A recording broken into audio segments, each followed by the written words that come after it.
বৈষম্যবিরোধী ছাত্র আন্দোলনের সাধারণ শিক্ষার্থীদের পক্ষ থেকে স্পষ্ট বার্তা হচ্ছে যে আজকের পরবর্তী সময় যদি আমরা শুনি এরকম যে নতুন করে কারো বাড়িতে চাঁদাবাজি করার চেষ্টা করা হচ্ছে, নতুন করে ছিনতাই, নতুন করে মাদকের কোনো আবির্ভাব ঘটেছে, স্পষ্ট বার্তা আমাদের সাধারণ শিক্ষার্থী এবং সাধারণ মানুষকে নিয়ে আমরা পুরোদমে প্রতিহত করবো ইনশাআল্লাহ। গত বছরের যে জুলাই বিপ্লব, সেইখানে যে দল মত নির্বিশেষে, রাজনৈতিক দল বলেন কিংবা ধর্ম বলেন, সব কিছু নির্বিশেষে যে আমাদের একটা ঐক্য ঘটেছিল বা যে ঐক্যের ফলে বা ঐক্যবদ্ধ শক্তির ফলে যে হচ্ছে এই বিপ্লব সফল হয়েছিল, সেই ঐক্যটা আমরা দেখলাম যে বিগত এক বছরে বিভিন্ন কারণে সেটি আসলে বিভিন্ন স্বার্থন্বেষী কারণে কিংবা বিভিন্ন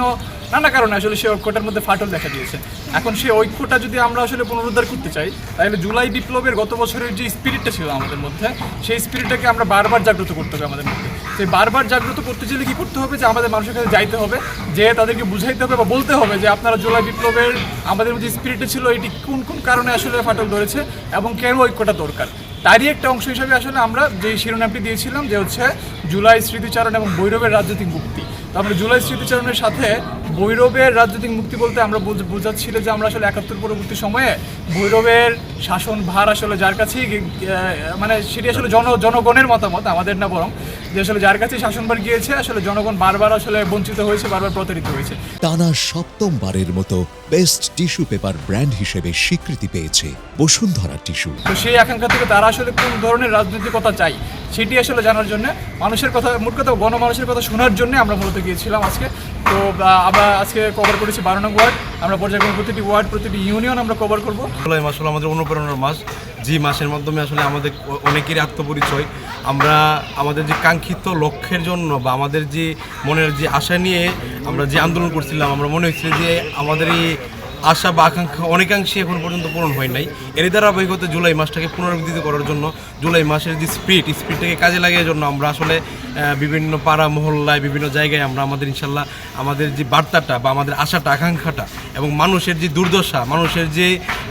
অনিয়ম হচ্ছে, মানুষের যে কষ্ট, এই কষ্ট কথাগুলি শোনার জন্য আমরা আসলে এখন কন্টিনিউয়াসলি বিভিন্ন জায়গায়, আমাদের পৌরসভার বিভিন্ন ওয়ার্ডে, আমাদের ইউনিয়নের বিভিন্ন ওয়ার্ডে আমরা আমাদের প্রতিনিধি সহ এলাকাবাসীদের সাথে নিয়ে ইনশাল্লাহ আমরা পৌঁছে যাব এবং মানুষের যে আকাঙ্ক্ষার কথাগুলি শুনবো, মানুষ কি চায় এই কথাগুলি আমরা শুনতে যাচ্ছি এবং আমরা কি চাই এই কথাগুলি তাদের কাছে পৌঁছে দেওয়ার জন্য আমরা আমাদের এই কার্যক্রম ইনশাল্লাহ আমরা মানে পুনর্দমে এই জুলাই মাসে আমাদের কার্যক্রমগুলি চলবে। সাধারণ যে মানুষ তাদের কথা শুনেছি এবং তাদের কথা শুনে আমার একটা জিনিস অবগত হয়েছি যে কালিপুরে বিগত সময়গুলোতে প্রচুর পরিমাণ মাদক, চাঁদাবাজি রয়েছে, বাড়ি দখল, মানুষের জমি দখল। স্পষ্ট বার্তা বৈষম্যবিরোধী ছাত্র আন্দোলনের সাধারণ শিক্ষার্থীদের পক্ষ থেকে স্পষ্ট বার্তা হচ্ছে যে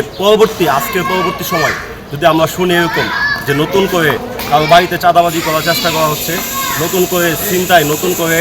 মাদকের কোনো আবির্ভাব ঘটেছে, স্পষ্ট বার্তা আমাদের সাধারণ শিক্ষার্থী এবং সাধারণ মানুষকে নিয়ে আমরা পুরোদমে প্রতিহত করবো ইনশাআল্লাহ।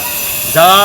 এইসবের সাথে যুক্ত তাদেরকে স্পষ্ট করে বলতে চাই, পরবর্তীতে যদি আপনারা আবার এই আগের যে ফেসিজম বা আগের যে চাঁদাবাজি দুর্নীতিগুলো যদি আপনারা পুনরাবৃত্তি করতে চান, স্পষ্ট বার্তা আমাদের সাধারণ শিক্ষার্থীদের পক্ষ থেকে সবসময় মানে শক্তভাবে সাধারণ মানুষকে নিয়ে আমরা সবগুলো প্রতিহত করব।